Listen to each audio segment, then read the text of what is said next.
I couldn't flourish as a performer anymore, as an artist. From domestic to international, he was the face of travel. He captured the hearts of millions with his hit single, Bits of My Life.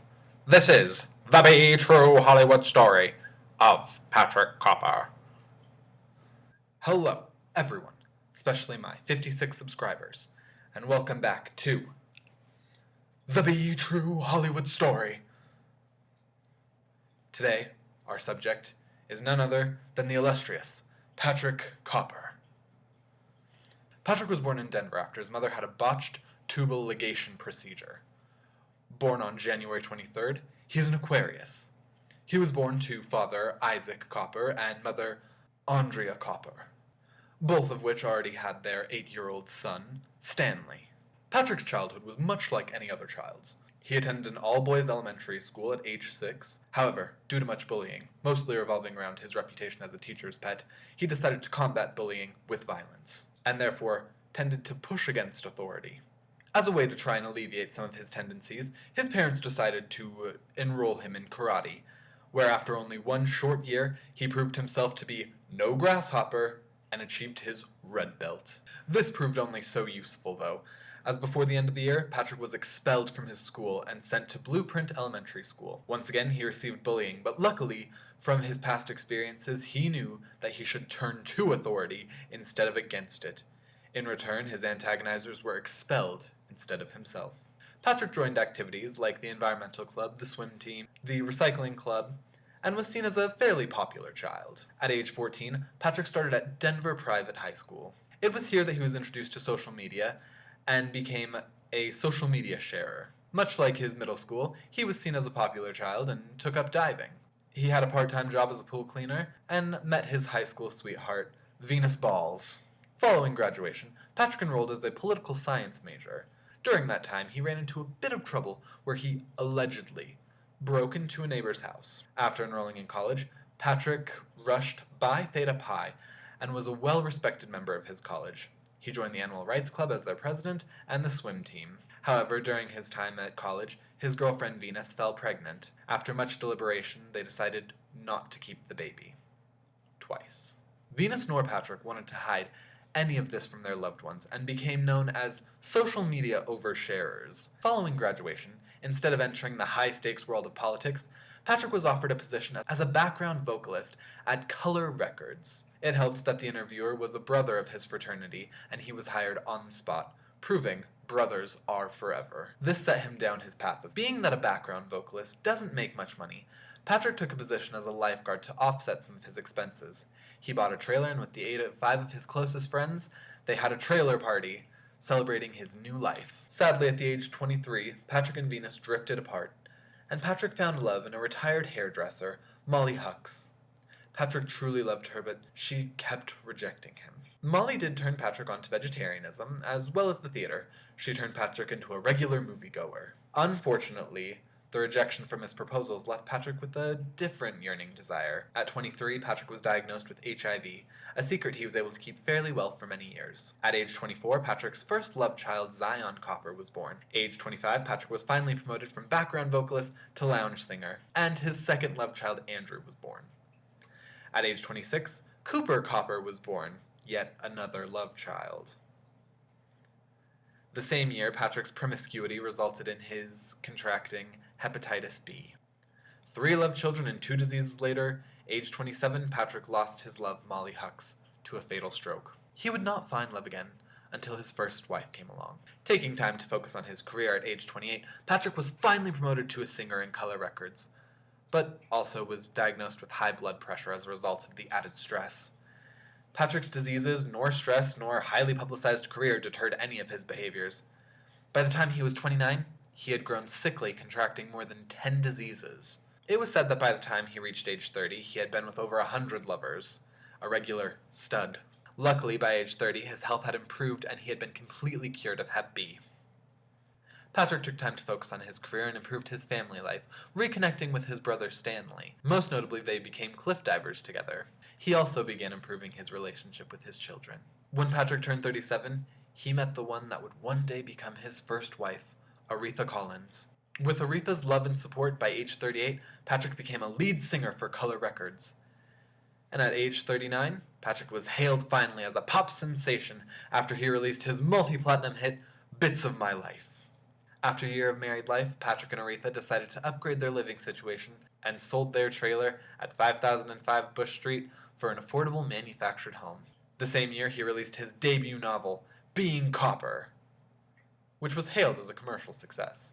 At 45 years young, Patchrick released his first bestseller, I'm Not Worthy, chronicling his relationship with his first love and the acceptance he found when he married his wife.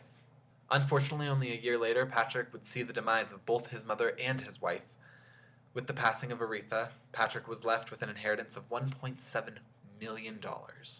For the next 2 years, Patchrick would buckle down and use his finances to improve his career, and at age 47, he received his first commercial break for over $100,000 for Dreamcatcher ride-sharing.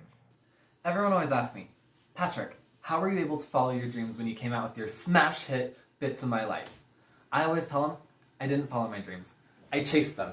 And you can chase them too, with Dreamcatcher ride-sharing app. Patchrick was hailed as one of the brightest stars at age 49. The following year, he released his book, Confessions. In this book, Patchrick discussed the troubles of his past, including the rumors regarding his attempted burglary, and further confirming his mischievous past. Patchrick received his first endorsement for over $2 million by the Jubilee Banking Corporation that same year. Years of prosperity, though, finally caught up with Patchrick as he entered his first celebrity feud with Gregory Tickle, an adult film star who referred to him as an overpaid goblin on social media.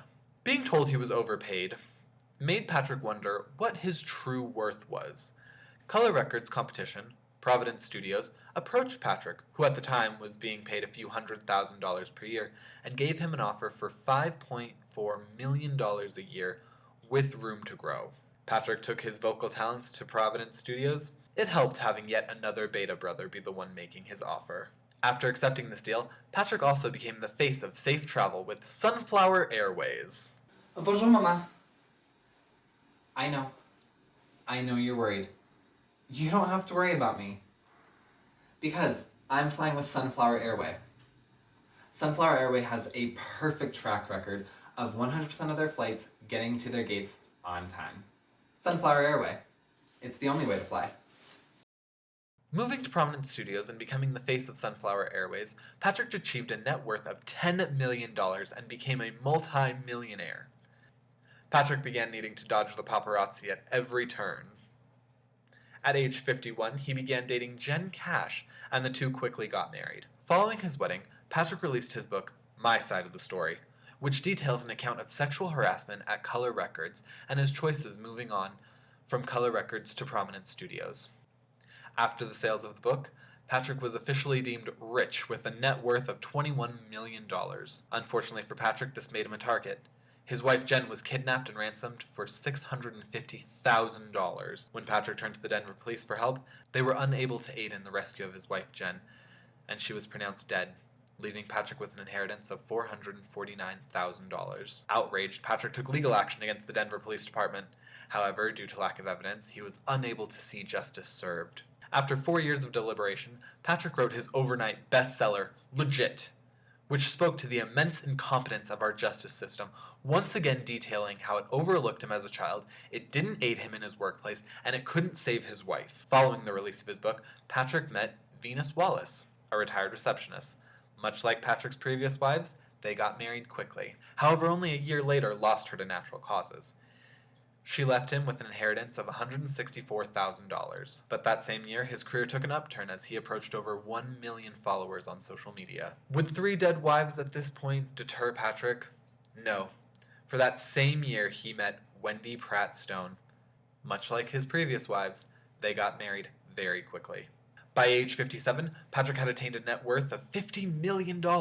A coworker at Prominent Studios, Tiara, made a sexual advance at Patchrick. He instantly reported to HR, and given Patchrick's previous records and publicity, HR directly looked into the matter. During the investigation at age 59, Patchrick turned back to his family's traditional values and even found a family heirloom of a rosary. 2 years after the allegations against Tiara, Prominent Studios refused to fire her. Patchrick made the decision to forgive and forget the incidents, and tried to befriend Tiara. Tiara, unfortunately, had a reputation for incessantly singing loudly and off-key, which is even more annoying when you work for a recording studio.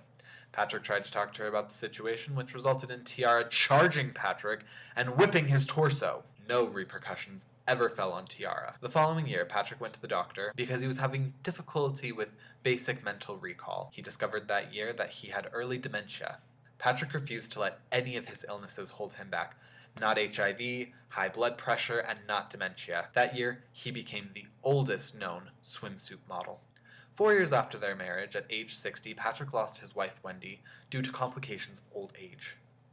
She left him with $600,000. Shortly after, he met his wife Katie Bullock, and the two got married. Shortly after, he met his next wife Katie Bullock, and the two got married. At age 64, Patchrick lost his father and inherited $820,000.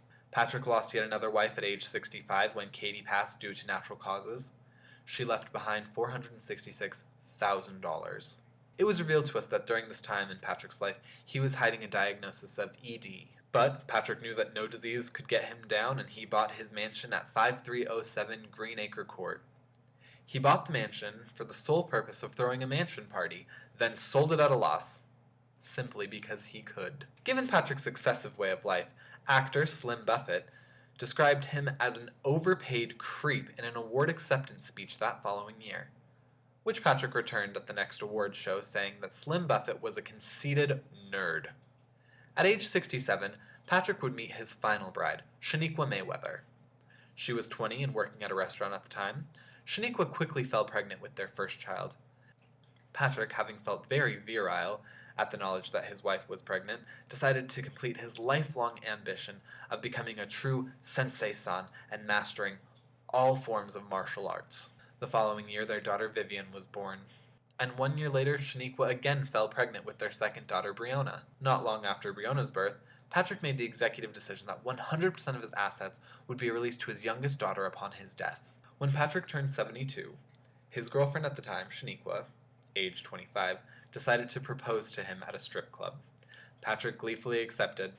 They decided to be married at the restaurant where they had met, and they would honeymoon in London. As Patchrick aged through his 70s, he went on more talk shows and began experiencing the same old problem of fan stalkers.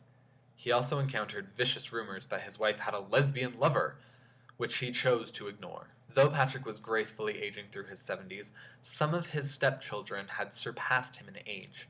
With the passing of his stepson Logan, many began to speculate on his true relationships with the women that he married and with their stepchildren. Even though some of my stepchildren were around my same age, even a few older than me, it didn't change any of my love for them. They were still my stepkids while I was married to their mothers. And afterwards, I like to think that we all grew close as friends. So, with the recent loss of my stepson, it does hit hard. It does hit. With Patchrick's advanced age, he was offered retirement at age 79 from Province Studios, which he rejected. More stepchildren passed as he reached an octogenarian age, as did his brother, Stanley. However, at age 81, Shaniqua once again fell pregnant, and the very next year gave birth to their son, Mickey. This proved that Patchrick was fabulously fertile, having fathered 10 children between his legitimate heirs and all of his love children. Unfortunately, the year following, Pat was sent into a forced retirement. After Blair's birth, Patchrick sought legal action against Province Studios, which once again fell short. However, thanks to the aid of another beta brother, Patchrick was able to secure a job as a lead singer with Stallion Beats. The position, unfortunately, was short-lived, as he was fired after only 3 years with them. Yes. It was a mutually agreed. We decided it was better to part ways. I couldn't flourish as a performer anymore, as an artist. It didn't like the direction that I was going, and I felt like I didn't want to be held back, so I just had to finally say goodbye to both of the studios, and I feel like all of us can grow better at this point. Once again, Patchrick sought legal counsel and turned up with nothing.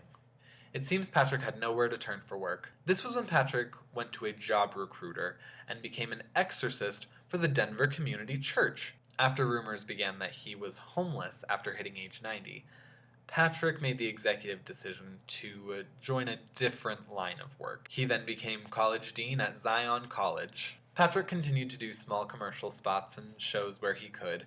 At age 92, after 20 years of marriage, Patchrick's wife Shaniqua once again fell pregnant. Unfortunately, though, by age 93, Patchrick found he was no longer a household name. And to add insult to injury, his wife suffered a miscarriage. But their unborn child wasn't the only one lost that year, as Cooper passed away at age 70 due to melanoma. The following year, Andrew Copper died of a fatal heart attack. The following year, Shaniqua, Patchrick, Mickey, and Blair decided to take some much-needed time in Hawaii. At age 103, Patchrick financed his son Blair's college degree. Given the practicality shown on his son's behalf, Patchrick changed his will to leave all assets to Blair. Unfortunately, though, Patchrick would not be able to see his son graduate. At age 105, Patchrick passed away of natural causes. At the time of his death, he left behind $631 million. Patchrick Copper, born in Denver, United States, was a pop star with a university education. He had a total of 11 children and 15 grandchildren. He had 111 lovers on record. He was a fairly happy person with seemingly good karma. Patchrick died peacefully at the age of 105. His services were attended by his devoted wife, Shaniqua, his 6 loving children, his 14 grandchildren, and his nephew, Dick. Patchrick got his college degree in political science. After getting his college degree in political science, Patchrick fulfilled his lifelong dream of becoming a singer. Jubilee Banking Corporation sent a bouquet of flowers to his funeral. Patchrick Copper lived a truly extraordinary life, paving the way for the rest of the Copper family. Join us the same time next week, where we will be exploring Blair Copper and his life story. Don't forget to leave a like, comment your opinions on Patchrick Copper's story, and don't forget to subscribe. Until then, this has been Be True Hollywood Stories. I'll see you guys next time. Bye!